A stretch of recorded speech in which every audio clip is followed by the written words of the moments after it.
This episode of Misery Hunters is brought to you by Paisley Craft Beer Co., Paisley's #1 and only craft beer venue. You can sit in and take away, and we've also just introduced a local delivery service. So if you live in the Renfrewshire area and are looking for craft beer, we can deliver the same day if you order before 1 o'clock. Next day delivery is well for any time after that. Minimum order is £20. Any orders over 60, you get free delivery. So what are you waiting for? Go to paisleycraftbeer.com. That's paisleycraftbeer.com.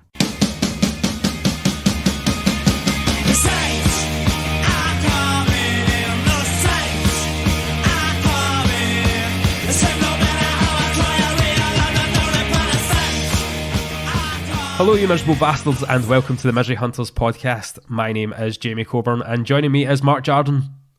Hello. Sam Smith. How you doing? And we have a very special guest with us joining us this evening. It's St Mirren's Chief Operating Officer, Keith Lasley. How's it going? All good, guys. Pleasure to be here. How are you settling in at the club? Good. It's been a bit of a whirlwind, to be honest with you.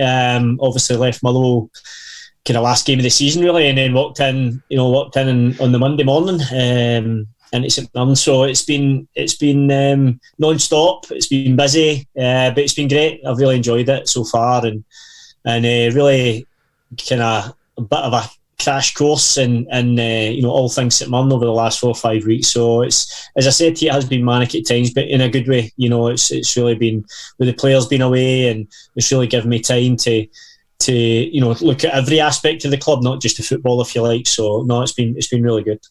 Is it helpful that there's a few familiar faces round about? No, absolutely. It does. I mean, listen, I grew up in Erskine. I know the club. I've been kind of round about the club, if you like. I've got family members that are season ticket holders. My wee boy plays in the academy and things like that. So it was always a club. I mean, I spent more time at Ralston than I did at Motherwell's training ground. I think it felt that way at times, but I was up there that often with him. So. You add into that the fact of the manager and some players, ex-Motherwell players as well. There's certainly enough familiarity there that it wasn't as if I was walking in, didn't know Andy or whatever. So that definitely helped me in terms of settling in pretty quickly. So that has really helped, to be honest. Having coached alongside Robinson, does it make you feel better prepared to sort of like manage him in a way, or are you terrified that what you're going to need to put up with? I get to shout at him now instead of him shouting for years. But no, listen, I've been asked this question a couple of times, and what the dynamic's going to be like and things like that. And listen, we spoke about it. It is different. At the end of the day, we've both got our jobs to do essentially. But what we do have for each other is a huge, or certainly I have for him. I hope he's got the same for me. I'm pretty sure he has. But just a level of respect, that we work for each other. We know how passionate each other are about football in general, and about trying, help our teams do the very best they can be, and that's the exact same now at St Mirren. So, listen, football's an emotional game. There'll be ups and downs along the way, as just the case with football. But as I said, I think that respect between the two of us will be the thing that I think will go a long way to our relationship being a successful one, I think.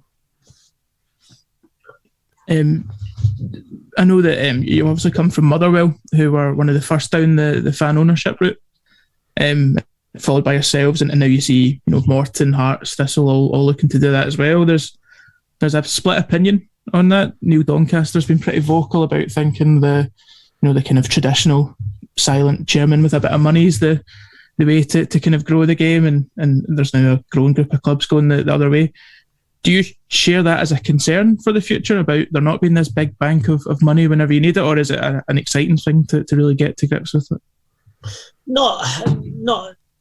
Listen, I don't. It is a perfect way for. I mean, each club I think has got their own story, their own history, their own way about going about things. For me, in terms of my own experience of fan ownership at Motherwell, to me, it's been an absolutely positive thing to happen to that football club. I think what it gives is the biggest voice to the people that care most about the club. Essentially, you've still got to manage it. The club's still got to be run essentially as a business. So there's times where that's got to happen. You've still got to trust a board of directors and well, you know, the likes of myself and people that work at the club to run the club essentially. But I think if behind that, what you've got is, you know, the people that own the club that care, as I say, most about it. I think for me that can only be a good thing. I mean, obviously, does it restrict you from going and spending 10 million on a striker? Aye, it does. You know, you've not got that, unfortunately. But what you do have is a consistency of feeling for the club that runs, you know, run from now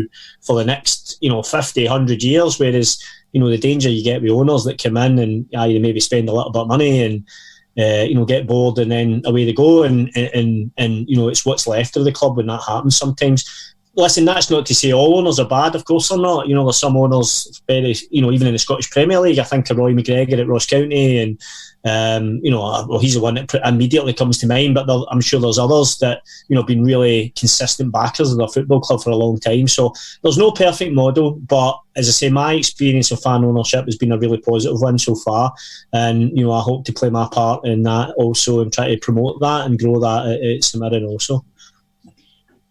Well, kind of tying into obviously talking about the who's kind of making, obviously, board up, making decisions, you'll be involved and stuff like that. How do you feel about the move to retain the 3 stands for the home fans only? Yeah, listen, I know it's hard for me. I'm kind of coming into a situation where I know there's been a lot of debate back and forward about. I know it's a contentious issue essentially, you know, so it's been quite you know, hard for me. I've kind of been parachuted into that in the middle of that essentially, and maybe not experienced everything, you know, every conversation or every argument on it. But in my short time that I have been at the club, I mean, my personal view on it is I think it's a good decision for the club. I think it's one that you know, it's up to us to try and, you know, if I take it back to Motherwell, we had a similar situation at Motherwell where we used to give the Old Firm fans, you know, half, you know, parts of our main stand, and the club made a decision to change that. And you know, our main stand at Motherwell was you know, is, you know, then populated just by home fans moving forward. And I mean, I think for me it's more than just about the retention of the stand. It's a message to say that our own supporters are what matter to us the most. You know, essentially we've got to try and build our own fan base. And to do that, I think we've got to be committed that we listen to our fans. You know, that's why the survey went out, was to try and get a majority view. There's always going to be different views. You're never going to make a decision that pleases absolutely everybody. And, you know, I get that. But, you know, that was a real listening exercise for the club as well. And as we go back to fan ownership, you know, we've got to be conscious of that and make sure that, you know, as I said, at the heart of our decision making, key strategic decisions are our fans, you know, feelings, particularly in key matters like that. But you know, I'm a big believer, and I'm really passionate about it. I've spoke a lot about it so far. For me, the way that we grow at St Mirren Football Club is to really connect with our own loyal fan base and getting out into the community and trying to inspire the next generation of St Mirren fan. And what I want to see in the long term is that stand, and not just, and I think we've got to take this away from just an Old Firm issue. I want to see that stand full at every home game. That's my job. Part of my job is to try and inspire the St Mirren fan that this doesn't actually even become an issue. You know, it's not even spoken about because we've engaged enough new St Mirren fans essentially, which is a long-term project. This is not something that's going to happen overnight.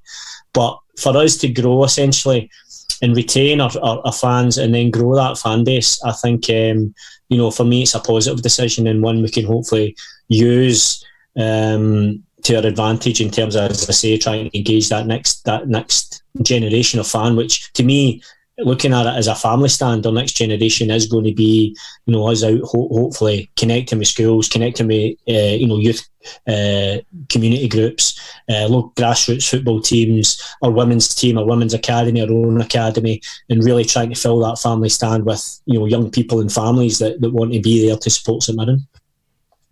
I think one of the questions that a lot of people kind of had on it was one that I kind of had myself. What sort of impact might it have on the playing budget, if any, at all? Well, obviously in the survey there's things in place now to, you know, absolutely in the short term there's going to be a financial implication. You know, that's just a given. I think MD can work that out. But what we want to try and mitigate against that is through our own season ticket sales and through our Help a Buddy campaign and we obviously the voluntary kind of contribution as well. So hopefully we can try and mitigate that in the short term as much as possible, which, our season ticket sales, I put a message on Twitter the other day. I mean, given the kind of outside world that we're living in at the moment, I think the commitment shown by the supporters up to this point has been bloody brilliant, to be honest with you. In terms of our season ticket numbers, been over 3,000 already, and in terms of the uptake, particularly on our Help a Buddy campaign, which is a fantastic initiative again for people that unfortunately just can't afford to go to the football at the moment, and people really buying into that and helping their fellow supporter and along to the game. So there will be a financial implication. It's up to us, the club, to try and mitigate that enough that it doesn't have an impact on the budget, and we're determined that that's going to be the case. But we just need to hopefully try and everybody pull together to try and make that reality. And then, as I said, in the long term, as I say, hopefully we're sitting here next year in terms of our season ticket numbers and all these things, and the club in the meantime doing everything to try, and as part of my remit is to try and grow our investment in the club, just basically the finances of the club as a whole, that we get to a position where we're not dependent on that, and we're moving forward and we're actually growing as a football club as a whole. So I mean, that's the plan, and that's not easy, but it's one that we're determined to make happen. And as I said, always with our supporters at the very heart of that. It's really good to hear you bring up the Help a Buddy scheme, because it leads on to what I wanted to ask. I think there's been a slight frustration from myself and I'm sure other fans that clubs like Motherwell in particular over the last few years have really led the way in terms of really pushing that community oriented aspect of the club, their work with like public health causes, suicide prevention, and some of the message they've managed to get out there and really engaging. And I think I think this kind of initiative for buying fans tickets for other fans is something that Motherwell have done in the past. Yeah, in all the interviews that sorry, Keith. No, sorry, I was just going to say, in all the interviews that I've read and heard from you so far, you've mentioned this link between town and team and how we can really make the most of that. Are there already other initiatives that you've got in mind, either that you saw work for Motherwell or that maybe you've wanted to try and what can, now that you've got the reins? Yeah, no, absolutely. What I'm conscious of is, I'm not just going to say, right, let's do everything that Motherwell are doing and bring it over here. As I said at the start, every club's got their own story and their own history and stuff like that. So I'm conscious of that not being the case. I know a bit of stick in terms of every other player we seem to sign comes from Motherwell, and I've had a few people asking whether our strip next season might have a wee bit of claret and amber in it, but I can reveal that's definitely not the case. But listen, back on a serious note, I mean, yeah, I was obviously seeing firsthand in terms of the work that Motherwell did, but what you've got to remember is that takes time. Motherwell have been kind of probably had that message, and it's built incrementally over a set period of time to get to the position that they're in. So yeah, absolutely, I want to try and bring that. I mean, going back to even this, to me, all these things tie into the one thing. Even stand retention and your season ticket numbers, whatever. I think for us to, and even back to the ownership model actually that you mentioned, we're never, really going to have, an oligarch coming in, saying, right, here's 100 million. So how do we grow? And I think, we grow by connecting with our community, connecting with our support base. We've got to become, we're going to have ups and downs at St Mirren. Ups and downs. You're going to win games, you're going to lose games. It's just football. Absolutely the same at Motherwell. But I think for us, we've got to stand for a bit more than that. The club already does, some fantastic work in the community, but we can just do more. We can do more, and we can connect with even more people, and we can do it more effectively. And I feel really passionate that football clubs in general, and I'm not just talking about St Mirren here, should actually care a bit more than they do about the community. I think we've got a platform, we've got a voice, and people really care about it. And we've got to reciprocate that care essentially, and actually get out and do a bit. And I think a lot of clubs speak about it, and they kind of come up with nice slogans and connected with maybe a charity or two or whatever like that. But I think what Motherwell did well was take the kind of generic side away from it and really target, right, well, what charities are we connected to? Are we connected to charities that actually matter to our people? You know, we had a big a drive at Motherwell when I was there of suicide prevention in young males, because actually a section of our support, the Well Boys, where there was actually lost some members of our support through that, and it's really it's saying, right, we want to do some work for charity, but make it specific, really help. I want to help the people of Paisley and surrounding areas, specifically our people, essentially. That's what I care about. That's what I want to connect with. Not just saying, we want to do some random work with charity. Help our people, essentially. People that are in our community, in our local area, and really get out and help them. So it's a part of it that I really feel passionate about, that football clubs in general should need to do more. But for myself, it's at Mirren. It's something that I want to drive. Absolutely. It'll take time. It'll take a bit of time to put the things in place that we need to do. I mean, along with that, we want to, in general, as I said before, connect with primary schools, local grassroots football teams, our own girls academy, our own boys academy, and all these things in terms of growing our fan base. But I think that's got to run alongside us actually being visible in the community and actually making a difference in that local community. And I think if you tie these two things together, it's a real kind of force multiplier, if you like, in terms of how much you can grow the club and really start to compete, essentially, a better, more than the sum of your parts, essentially, if you can put that in place.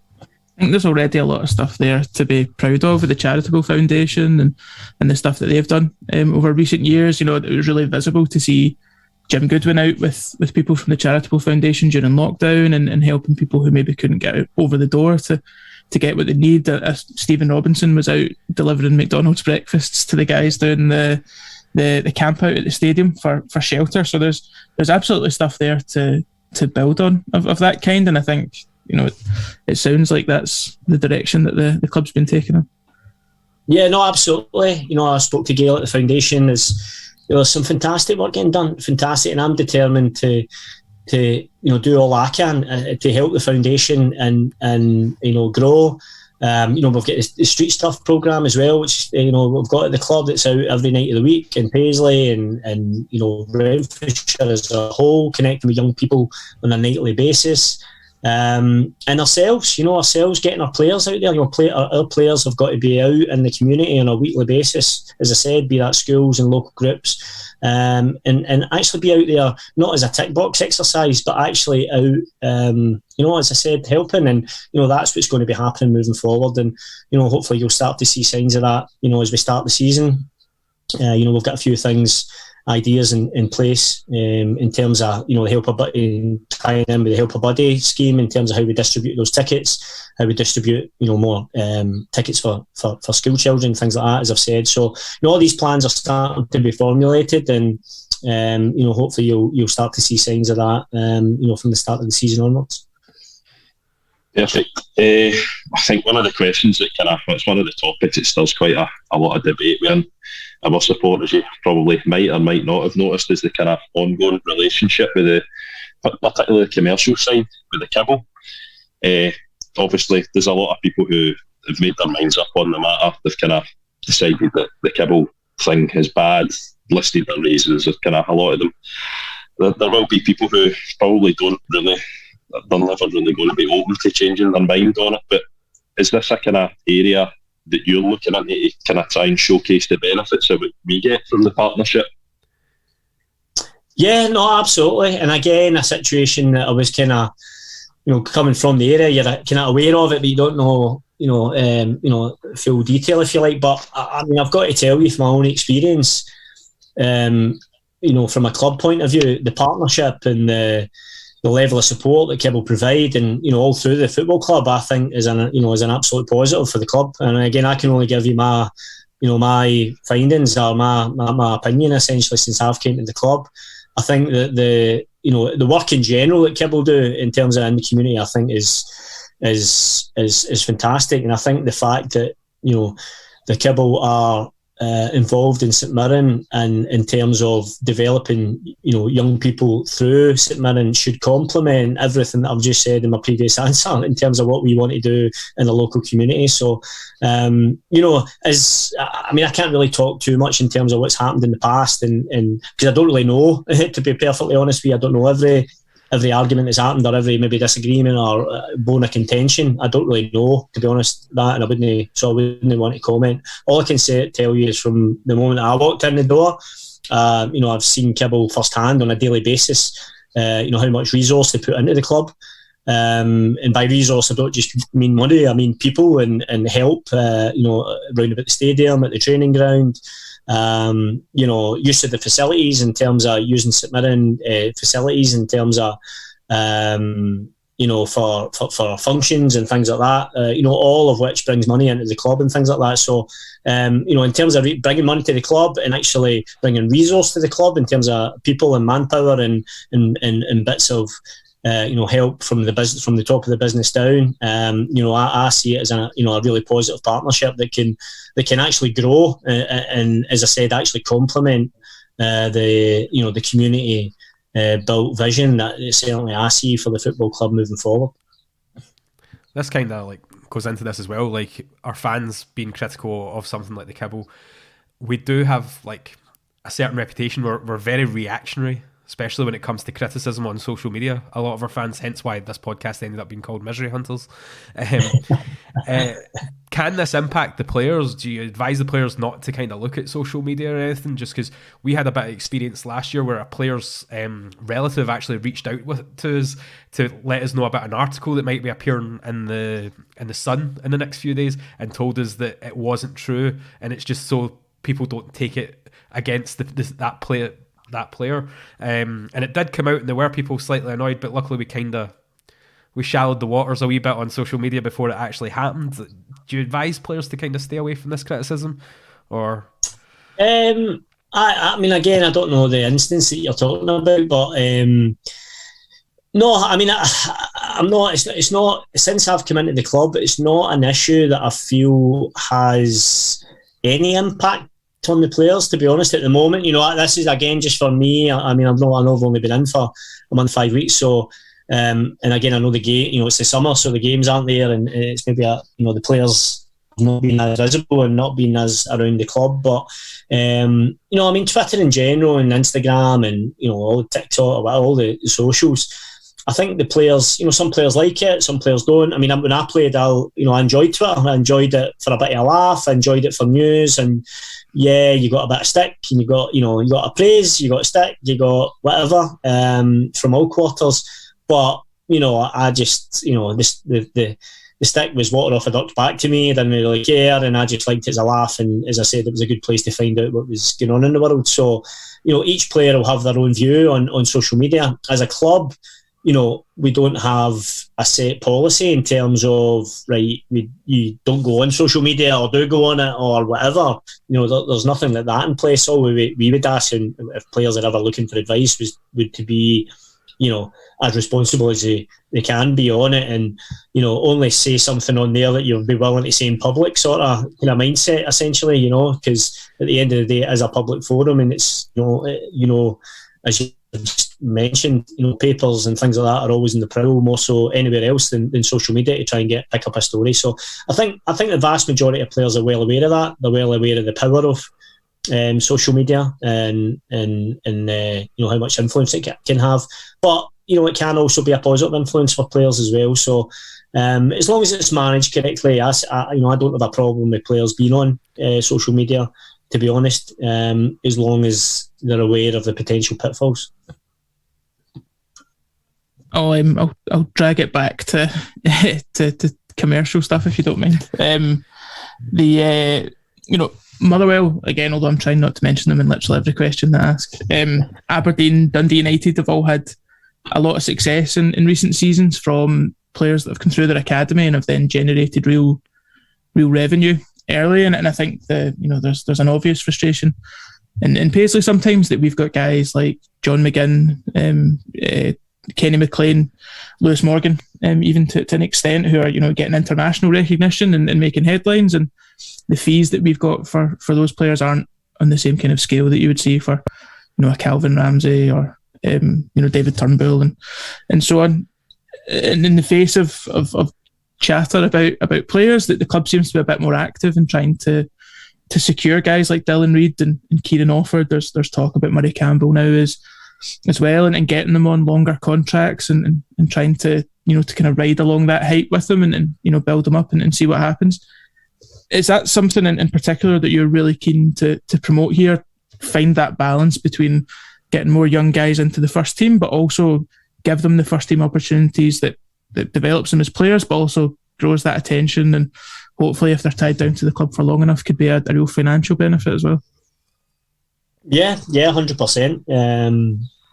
I mean, I was over the Monday night of the Crusaders game, and I watched, what would I say, 5-6 under-18s performing. All of them performing very well. So I think there's potential there.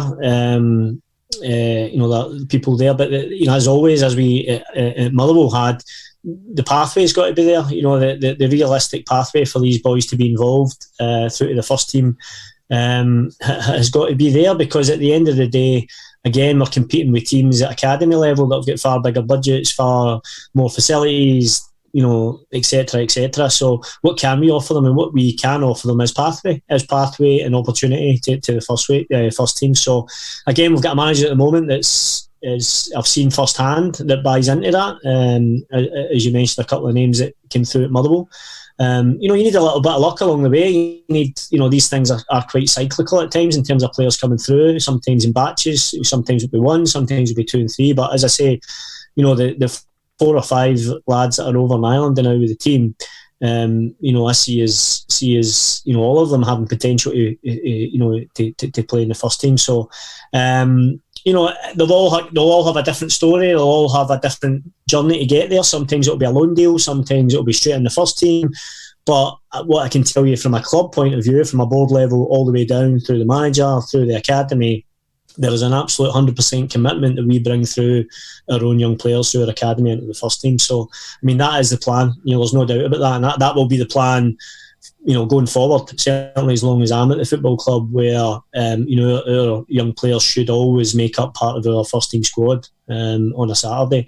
As I said, sometimes that will fluctuate given, a number of circumstances, but that will certainly be the intention moving forward. And, recruitment, staff recruitment, everything will be geared towards getting our own players through the system for a number of reasons, as you mentioned. We want to promote our young people and help them, be the best development club that we can possibly be, and then B, is that, say, in terms of the financial side of it, in terms of your business model, it's part of it. We want these players to come through, represent St Mirren, which the fans, I'm sure, will love seeing their own playing out in that pitch, and then at the right time for the right price, they move on to bigger and better things, and that's hopefully the journey you want to try and get as many of your own young players through. So that is the plan. That is absolutely 100% part of the the recruitment plan, part of the first team plan going forward, and it's part of my job now to help make that happen. So, and that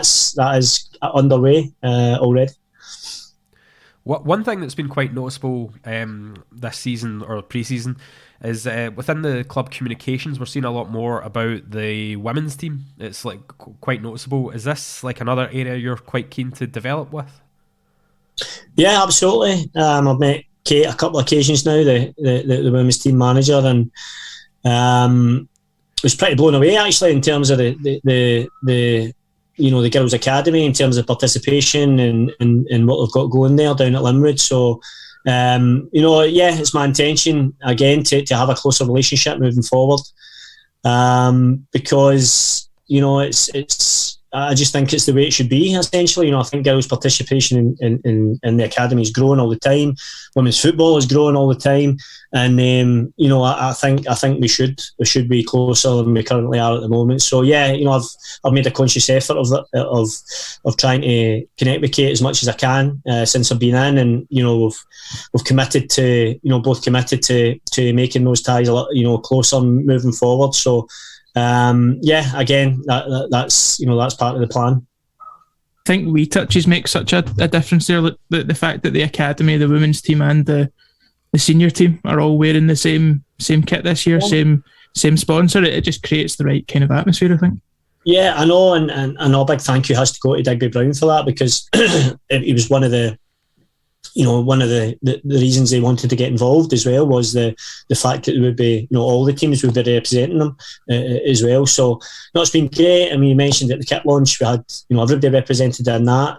We managed to persuade a few old legends to come along as well, which was absolutely fantastic. But have that all the way down through the both men's and women's team, the academy, and it's just great. And again, I go back to that kind of collective spirit of a club like ourselves. As to me, that's the way to succeed. Everybody pulling together, everybody pulling and pushing in one direction. Community, club, fans, players, staff. To me, that's the only way to succeed. And certainly as part of my plan moving forward, it's to try and integrate everything as closely and as tight knit as possible. For St Mirren to be the very best it can be. Speaking of kit launches, have you got any update on when the away kit will be out? I can't reveal too much, but we're excited about it. It'll be coming soon. I'll leave it there. I don't want to commit too much, but it'll be coming soon. I don't want to put too much of a date on it, but hopefully the next couple of weeks you'll certainly hear a little bit more. We're certainly hopeful, and we're, as I say, excited by the plans that we have and the strip we have to launch. Thanks. So obviously, Jamie had mentioned the kind of drastic improvement in communications. Is there any other sort of aspects of the club under running that you're kind of looking to sort of modernise or change significantly?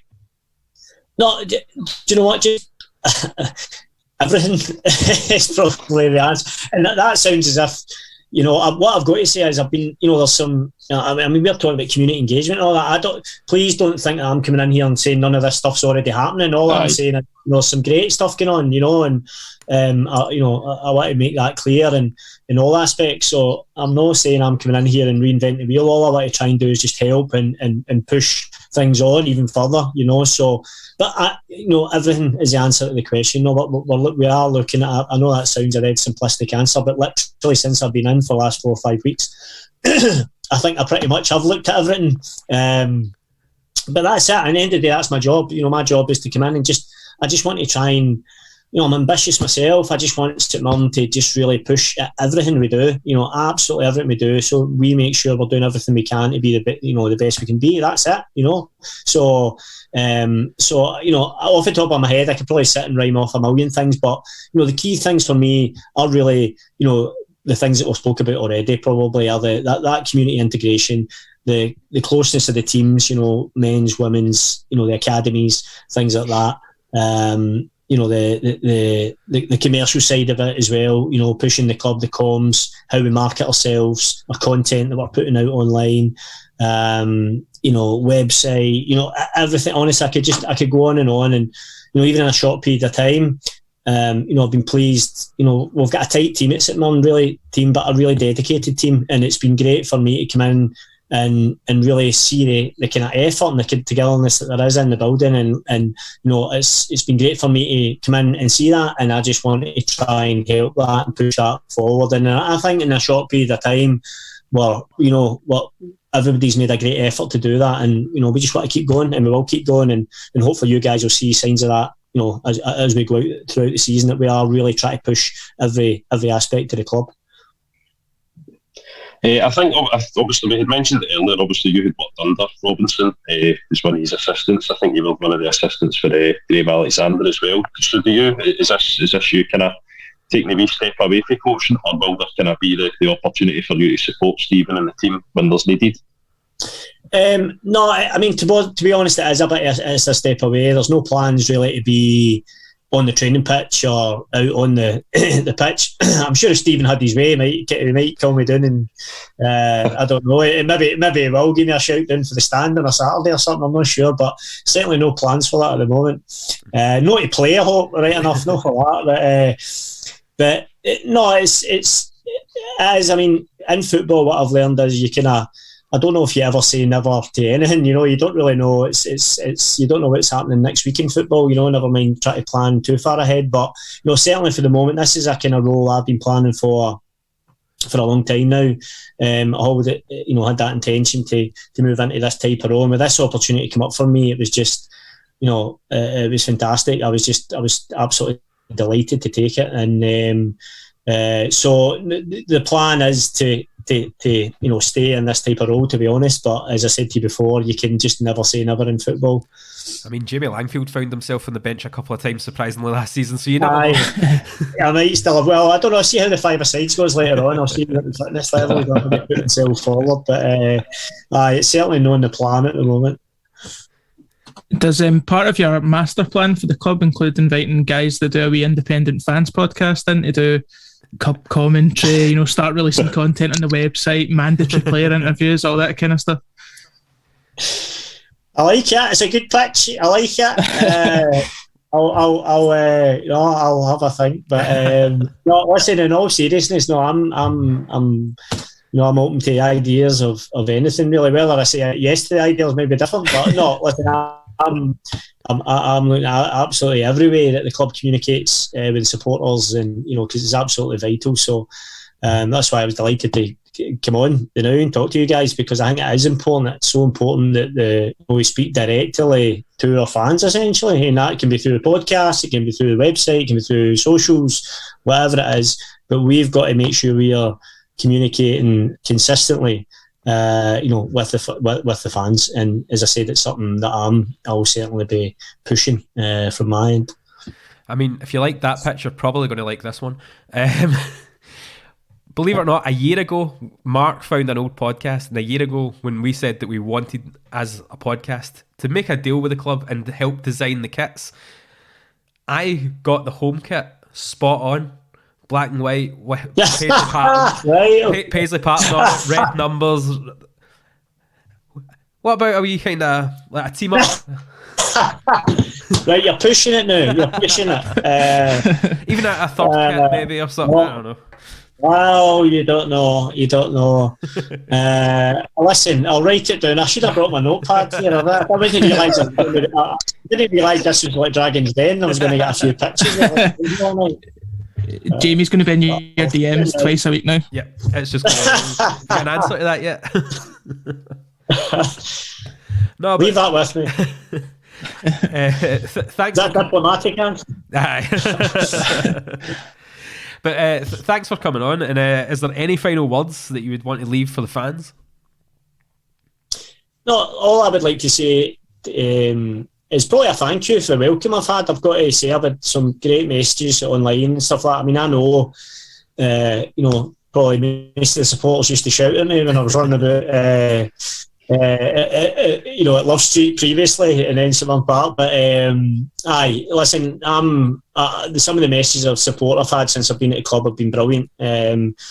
As I said, the welcome I've had for the people internally, the people, the staff at the club, and then, as I said, bloody people in Paisley in the street, or supporters or whatever it may be, has all been really positive. So I'd like to say thank you for that, to be honest. And really, just the last thing I'd like to say is just I can assure fans that I'm really ambitious and hungry to push St Mirren to be the best it can absolutely be. And what I can guarantee you that I will work as hard as I can, certainly, to make that reality. I mean, as I said, I grew up not that far, for the stadium. I know what the club means to so many people. And what that gives me is an added drive to make sure that I represent the people as best as I can. And that's, that's the bottom line for me. So that's what I'll be trying to do. And, there'll be ups and downs along the way. Absolutely. I'm sure there will be. And I know there will be. But what I can assure them is me with the kind of team of people at St Mirren will be trying our absolute best to give you a team you can be proud of and a club you can be proud of. Long may the positivity continue. That's probably the most positive feeling we've had round the club in a long time. So it's a strange pre-season. It's a bit. No, there's not enough misery. There's not enough misery. No, well, we are far too organised for my liking this year. We'll be out of a job. I know. All we need is a new third kit designed by you and we're flying. That's it. You say that, no us. So, We're going to hold I thought we'd stop recording there. No, but thank you very much for coming on. Not a Cheers, problem, Keith. guys. Pleasure. cheers. I'm Joe Shaughnessy, and you're listening to Misery Hunters. Before we go, we do actually have some news for you. We did kind of put the feelers out a while back, and it came back quite positive that we might do something along the lines of a Patreon. But we didn't really want to release anything until we had like a proper plan that you're not just giving us your money for nothing, essentially. We are setting up a Patreon, which is £3 a month. It's just one single tier. You will get access to our exclusive Discord. You can go on there, have a chat with us, other Misery Hunters? Other Misery Hunters listeners is what I was trying to say, or fans. And I mean, you can slag the people that don't pay it as well, so that's fine. You just find out they're not on the server. Post on their Twitters. It's great. We certainly do. I know. It's essentially our WhatsApp group chat has been moved to a Discord, so you can have a wee look what goes on behind the scenes. Except, well, probably Ross isn't allowed on. But not only do you get the Discord, we'll also have exclusive additional bonus content. We have, like you just listened to the podcast there with Keith Lasley. We have a little bit extra with him. The questions that you really, really want him to answer will be getting answered on the Patreon. You'll get a link to that exclusive for yourselves as well. We'll be doing a giveaway. We have a prize already for the first one. It is a signed, match-worn shirt from Dean Linus. Thank you for donating that to the podcast. And we will be giving that away to someone who signs up to the Discord within the first month. The Patreon, all the details will be on the Discord on how to enter. It's something we want to kind of do regularly as well. We want to give something back to you guys for helping support us. We've got bills to pay for this podcast. Everything we make from the podcast goes straight back into the podcast. You've got the Zoom fees, which is monthly.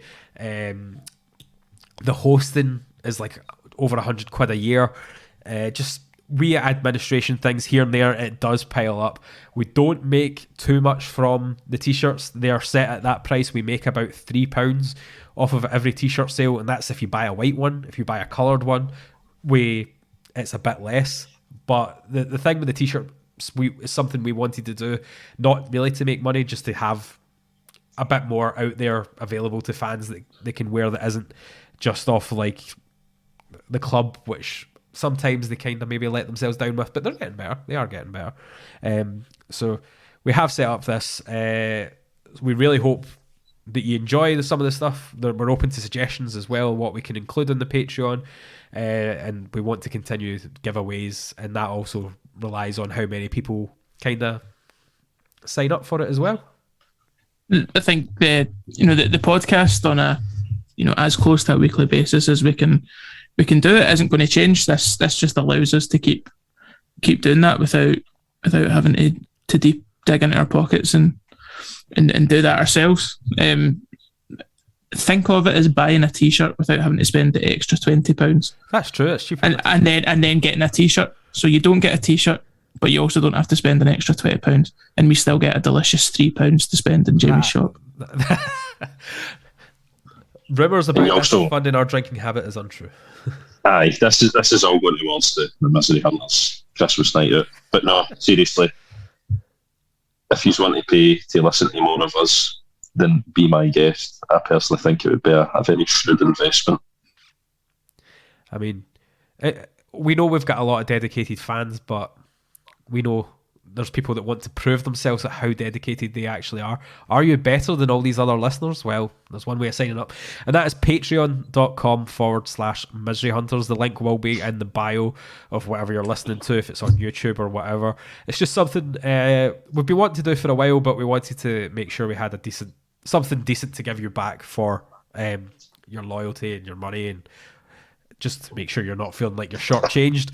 Definitely something that we really wanted to do. So And I know Jamie said there's only going to be one tier, but I'm going to continue pitching for there to be an upper tier, which comes with me insulting you personally on a Misery Hunters episode for each month that you continue to pay that increased rate. And I guarantee a unique and personally devastating insult on that basis. I mean, we can do a poll on the Discord to see if people were willing to sign up to that. Yeah. For 50 quid a month, you can fight Ross one-on-one. Once a month, though. Only one person a month. For £55, he'll let you I win. think we'd end up with more people signing up for that than the actual like normal tier. But No, but again, thank you for your support. Thanks for listening. If you are listening to this at the weekend, it is actually also seen that we're asking you for money. We may as well ask you for a bit more. Coincides with the free postage from our merch store. So if you're looking for a t-shirt, you don't want to pay the postage, now's the time for it. We hopefully have some more t-shirt designs, but we need to pay a designer for them. And how do you want us to get more t-shirt designs? Sign up to the Patreon.